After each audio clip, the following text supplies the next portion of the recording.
Chapter 10: Biodiversity and Environment Management. India as a country is incredibly rich in biodiversity. Historically, the tea gardens are in the middle of these biodiversity hotspots, sharing their land with what was originally the primary forest and habitat of India's biodiversity, which includes all life forms from the smallest microorganism to the largest mammal. Each organism plays a vital role in the health of the soil, water, and air of an ecosystem. The organization needs to plan an effective biodiversity management program because it adds value to farm products. Biodiversity maintains balance in the environment through the presence of flora and fauna. Biodiversity sustains life itself. Code Requirement 10.1. An environmental management document should be available with the verified unit outlining procedures for reducing the negative effect of tea farming and processing to enhance the biodiversity in the area. The intent: biodiversity being an important issue to overall health of the farm, it is necessary to develop an environmental management system to care for and improve the environment of the farm and protect the existing wildlife. What you should do to meet the code requirement. 1. The estate, factory and smallholder must develop an environmental management document which includes the biodiversity action plan appropriate to the local conditions. The components of the plan will include: A. Identification of protected, threatened and endangered species that use the farm. A basic map of the location of areas important for biodiversity in and around the farms and local area is to be maintained, and a calculation of the percentage of farm covered by indigenous trees and shrubs. B. Identify the interaction of these species with tea farming and processing activities. Identify the local biodiversity issues and threats. This may be done in discussion with local biodiversity professionals. C. At least one biodiversity program needs to be developed to address the identified issues and reduce the negative impacts. The plan should include a commitment to making and monitoring improvements. D.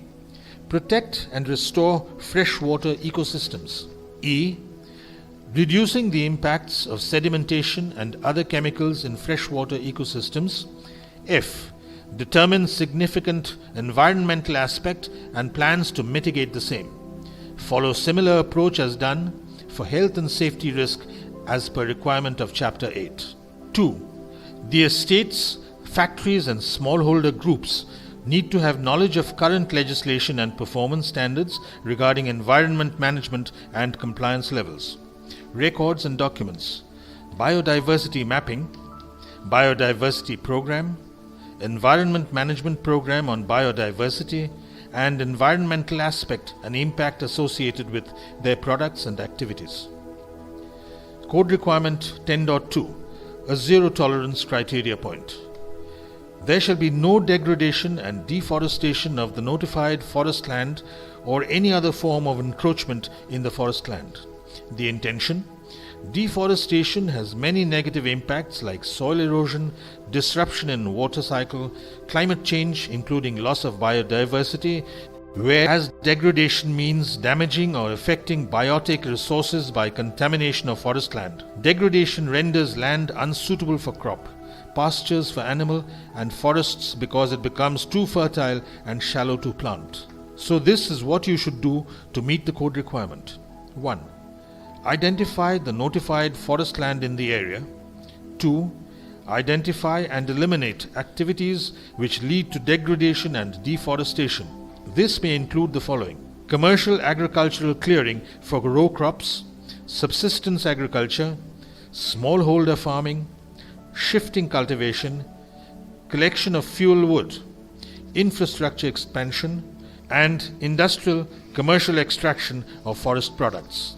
3. Identify and eliminate activities which may lead to encroachment of forest land. This may include the following: infrastructure expansion, expansion of agricultural land and housing, collection of fuel wood, small timber, and unregulated livestock grazing. 4. New plantation areas selected should not be forest land. 5.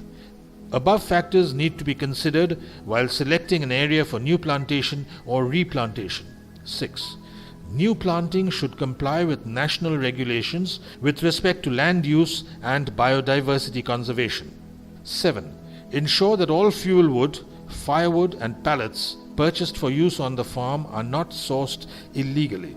This means that contractors must be asked to provide evidence of where their wood was sourced from and produce copies of any documentation provided by the Forestry Department to confirm that the wood was extracted legally.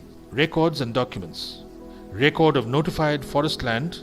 Records of source of fuel wood and other wood products purchased by the farm or factory.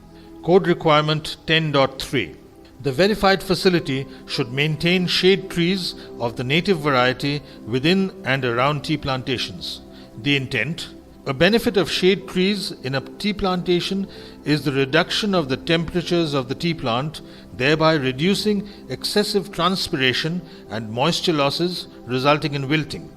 By reducing temperature and the evaporative effects of wind, shade trees benefit the plant's water economy as long as the right balance is achieved between the protection given to the tea and the drain that the shade makes on the resources of soil moisture. Shade trees also reduce damage caused by hail and sun scorch and reduce the soil temperature, thus helping the soil conserve both moisture and soil organic matter. Also, the roots of shade trees help break down resistance of physical impedance in the soils and make it easier for the tea roots to penetrate. Native species support native biodiversity better than alien species. Process to meet the code requirement. 1. Identify the shade trees suitable to the local condition. Tea research institutes can recommend native species of shade trees suitable to the area. The following links may be referred to. 2. While selecting the shade trees, the following factors need to be considered: soil, climate condition, topography, life of the tree, leaf size, and root depth. 3. Plant and maintain the shade trees as per the recommendations. 4. While planting the shade trees, space between the trees need to be followed as recommended by TRA and UPASI. 5. Combinations of shade trees also need to be considered. Records and documents you should keep. List of the shade trees as per TRA and UPASI recommendations specific to the region. List of shade trees planted. Number of each species. Code Requirement 10.4. The area not used for agricultural purposes are left unmanaged, in which time it can be restored to natural forests using native vegetation as much as possible. Restoration is undertaken with advice of the Forest Department, relevant government agencies, or local environmental NGOs. Intent: the areas not used for agricultural purposes are proving opportunities to maintain natural biodiversities. Restoration may be undertaken as part of the Biodiversity Action Plan. This effort reduces the load on environment which is being caused by agricultural activities. The process to meet the code requirement. 1. Identify the unproductive areas and forest patches within the estate. 2. These areas are to be left unmanaged to harbor all natural and indigenous species. 3. In case any of these unproductive areas shows sign of degradation, make a plan to restore the ecosystem to its original state. Take necessary guidelines from Forest Department or any other responsible government agency. 4. Identify the native species which offers regenerative values. 5. A few of the general guidelines for restoration are: A. Isolate the area and let it regenerate. B. Prevent erosion by applying mulch and establishing natural and vegetative barriers. C. Improve soil with organic fertilizers. 6. If land is considered for any human activity, it needs to be managed as required. 7. Monitor and evaluate the area every year. Records and documents. Map, list of unproductive areas, forest patches within the estate. Plan for restoration and monitoring record of the plan. Code Requirement 10.5, a mandatory criteria point. Wildlife within and around the facility shall be documented. These species shall be protected and measures shall be taken to see that there is no confinement, hunting, trafficking or commercial collection. The intent: to conserve existing ecosystem, protection of wildlife is an important area. There are certain species that are considered as endangered and that the farm can work to actively protect by not allowing hunting, trafficking and commercial collection of such species. This is what you do to meet the code requirement. 1. Prohibiting hunting, collecting and trafficking of threatened and endangered species within the farm. 2. Develop a list of endangered or threatened species within and around the farm.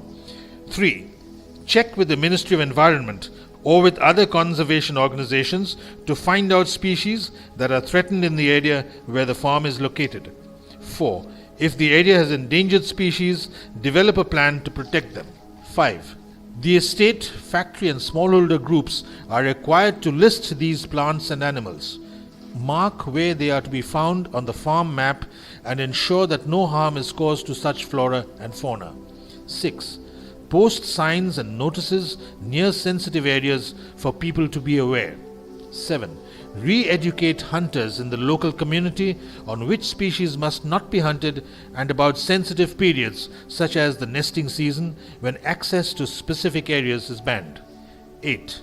Work in partnership with hunter groups and organizations to ensure that rare and threatened species are not targeted and mutually agree on species that can and cannot be hunted. 9.